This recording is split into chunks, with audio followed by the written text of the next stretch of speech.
So ప్రజలు ఎదుర్కొంటున్న సమస్యలు ఏంటిది అనేది చాలా మటుకు అందరూ కూడా పత్రికా విలేకరులకు తెలిసిన అంశమే.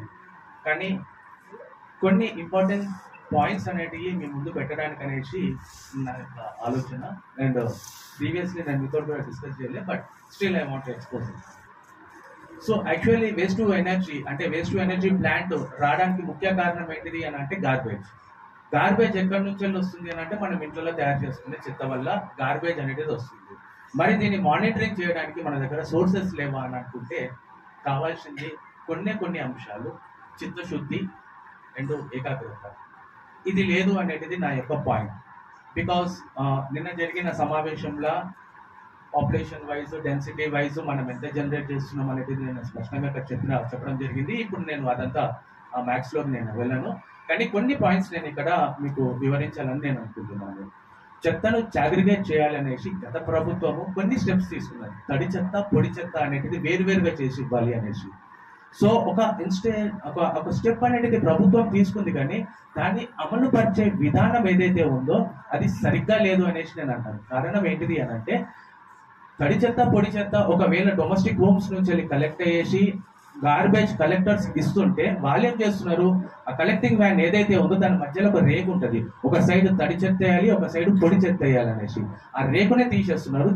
తీసుకుపోయేసి ఎక్కడైతే కలెక్టింగ్ పాయింట్ ఉందో, గార్బేజ్ కలెక్టింగ్ పాయింట్, అక్కడ ఓన్లీ ఒకటే ఒక గుంత ఉంటుంది. అక్కడ వాళ్ళు వేసేస్తూ ఉంటారు. వాళ్ళు ఒకటే దగ్గర డంప్ చేస్తున్నారు కాబట్టి మనకు దిస్ ఈస్ అన్నెసెసరీ అనేసి వీళ్ళు రేక్ తీసేస్తున్నారు. వేరే అక్కడ కూడా జరిగేది ఏంటంటే ఎట్ ఏ టైం ఒకటే దగ్గర కలెక్ట్ చేసుకుంటున్నారు కాబట్టి వాళ్ళు తీసుకుపోయి directly it is coming to dumping yard. So ఇది నా తప్పు కాదు అనేసి ప్రతి ఒక్కరు ఒకరిపైన ఒకరు నిందలు వేసుకుంటూ పోతున్నారు.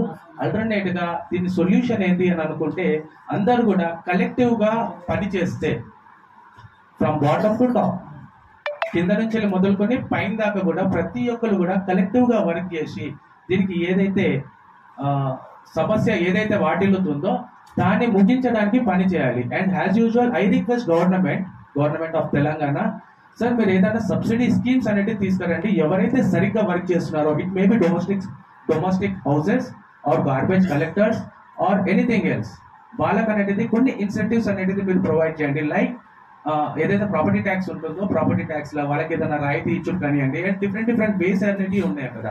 వీటిని కానీ ఇంప్లిమెంట్ చేసుకుంటే డెఫినెట్లీ సదరన్ కంట్రీస్లలో ఏ రకంగానైతే, అంటే వెస్టర్న్ కంట్రీస్లలో ఏ రకంగానైతే వాళ్ళు ఇంప్లిమెంట్ చేసుకుంటున్నారో ఆ రకంగా ఇంప్లిమెంట్ చేసుకునే అవకాశం మన దగ్గర ఉంది.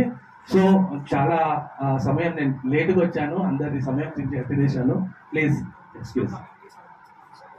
కమ్యూనిటీకి సంబంధించిన సమస్యల విషయం అనేసి నేను చెప్పదలుచుకున్నాను. అక్కడ ప్రతి ఒక్క వ్యక్తికి కూడా చాలా మట్టుకు మ్యాక్స్ టు మ్యాక్స్ అందరికీ కూడా అక్కడ హెల్త్ ఇష్యూస్ అనేవి ఉన్నాయి. లైక్ స్కిన్ ర్యాషెస్, బయటికి కనబడేటి మాత్రం స్కిన్ ర్యాషెస్, అండ్ కనబడిన ప్రాబ్లమ్స్ ఏవైతే ఉన్నాయో అవి మాత్రం బాడీ లోపల ఉన్నాయి. దాన్ని చెక్ చేసుకోవడానికి కూడా అక్కడ ఎవరైతే ప్రజలు నివసిస్తున్నారో almost 97% of the surrounding area on dumping yard are below poverty level. అంటే చాలా వాళ్ళు ఏదో ఒక హాస్పిటల్కి వెళ్ళేసి టోటల్ బాడీ స్కానింగ్ చేసుకోవాలన్నా కానీ వాళ్ళ దగ్గర అంత ధనం ఉండదు, సమయం ఉండదు. ఎందుకంటే వాళ్ళు పని చేస్తేనే వాళ్ళ ఇంట్లో పొయ్యి వెలిగే ఆస్కారం.